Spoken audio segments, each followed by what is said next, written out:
Hello and welcome to Think About It, where we have two primary goals. One, to get you to think about it, and two, to just make more sense than Andy Rooney. This entire financial crisis, the entire debacle that has swept across our nation and paralyzed Washington and much of Main Street in fear, can be, I believe, explained away with two words. One, greed. Two, entitlement. All of this comes about because those who sought additional power decided to promise those with very little the world.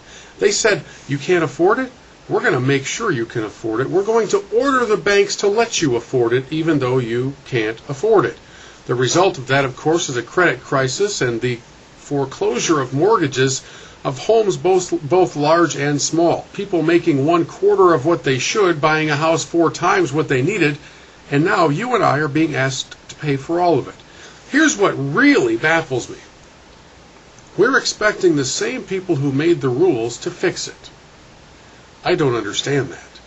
We're asking the same lecherous elected swine who came together to ruin the financial system of our country to remedy it. Oh, and this time, they're not going to do it in their own best interests. This time, Christopher Dodd is not going to act as if he's the #1 recipient of political contributions from the banking industry, which he is.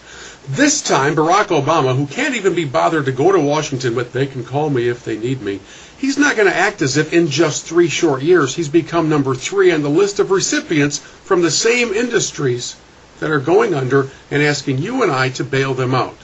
And this time, nobody's going to pretend to play politics with it, even though just moments before a crucial vote, the Speaker Pelosi, steps in front of a microphone and delivers one of the most flame-throwing partisan speeches anybody could ever remember, at the least opportune time, earning a scolding from her own party and, by the way, almost 100 Democrats voting against the plan, while the Democratic leadership scolds Republicans. Ladies and gentlemen, do any of you see what's happening here? We are no longer being represented by those elected to represent us. They are now representing themselves. They are representing their own interests. They are simply looking out for what will be most likely to keep them in power come the next election cycle.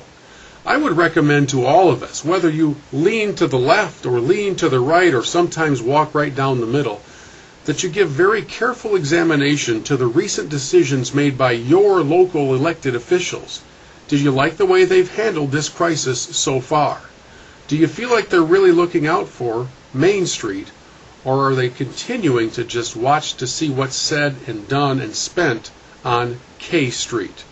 If you ask me, the real solution to this entire crisis is easy. For 1 solid year, eliminate capital gains taxes and watch the flow of capital into this economy. Watch the revitalization that comes not from elected officials and their ridiculous solutions, but from people like you and I who have our own interests, our own money, our own futures, and those of our neighbors at stake. Because none of us stands to gain power in the millions and billions of dollars. All we stand to do is kind of keep our homes and the ability to go to an ATM and withdraw some cash to take your family out to eat. It's a little bit different when you live in the real world, and maybe you want to pass this message along to your congressman or senator, because I don't think they get it. Do you?